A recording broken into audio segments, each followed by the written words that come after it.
Have you ever stopped to wonder, what could be the second leading cause of death in children under 5, worldwide?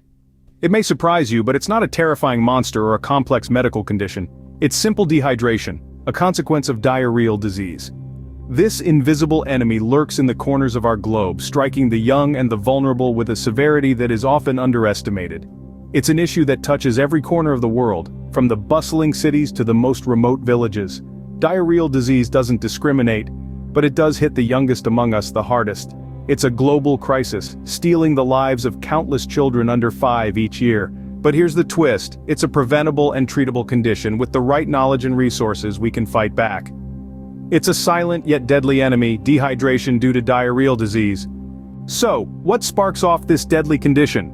Let's delve into the causes of dehydration due to diarrheal disease, a silent predator that robs the body of its vital fluids and electrolytes. Imagine a bustling city, where the traffic of nutrients and water is constantly running. Now think of diarrheal disease as a massive roadblock, disrupting this flow and causing a chaotic depletion of resources. The primary culprits behind this health crisis are unsafe water, inadequate sanitation, and insufficient hygiene. Unsafe water is like a Trojan horse, seemingly harmless but carrying harmful pathogens that can trigger diarrheal disease. This is especially prevalent in areas where clean water is a luxury, not a given. Inadequate sanitation is another major player.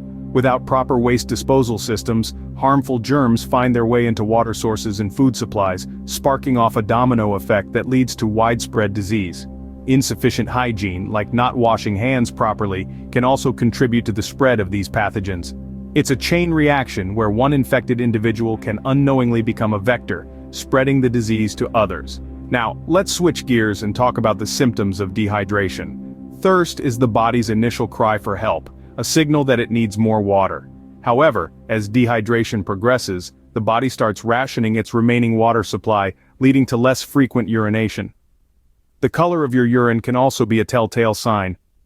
Dark-colored urine is a red flag, indicating that your body is trying to hold on to whatever water it has left. As the body's water reserves continue to dwindle, other symptoms start to manifest. Fatigue sets in, as the body struggles to perform basic functions. Dizziness follows, a result of decreased blood volume and lowered blood pressure. And if dehydration continues unchecked, confusion can ensue, a sign that the brain, which is largely made up of water, is also being affected. Knowing the signs is the first step in the battle against dehydration. With this knowledge, you can better protect yourself and your loved ones from this silent but potentially deadly condition. So, how do we fight back against dehydration?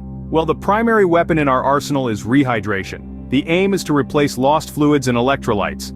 This can be achieved by drinking plenty of fluids such as water, broths, or soups. And while sports drinks can also be beneficial, they should be used sparingly, as they can sometimes contain high levels of sugar. For those suffering from moderate to severe dehydration due to diarrheal disease, oral rehydration solutions are the go-to. These are specially formulated drinks that contain the precise balance of salts and sugars needed by the body to restore hydration. They are widely available, affordable, and can be life-saving in severe cases. In extreme scenarios when oral rehydration is not possible or not sufficient, intravenous fluids may be required.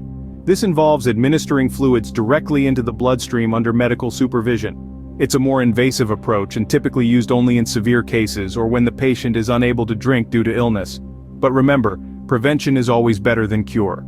Access to safe drinking water, improved sanitation, and good hygiene practices are all crucial in preventing dehydration due to diarrheal disease. Washing hands regularly with soap, especially before meals and after using the toilet, can significantly reduce the risk. With the right knowledge and tools, we can turn the tide on dehydration. So, where does this leave us? We've shown a light on the invisible enemy, dehydration due to diarrheal disease, a pressing health concern.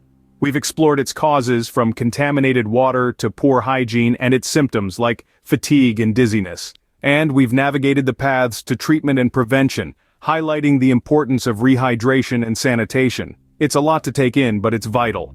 Remember, knowledge is power, and with it we can conquer dehydration due to diarrheal disease.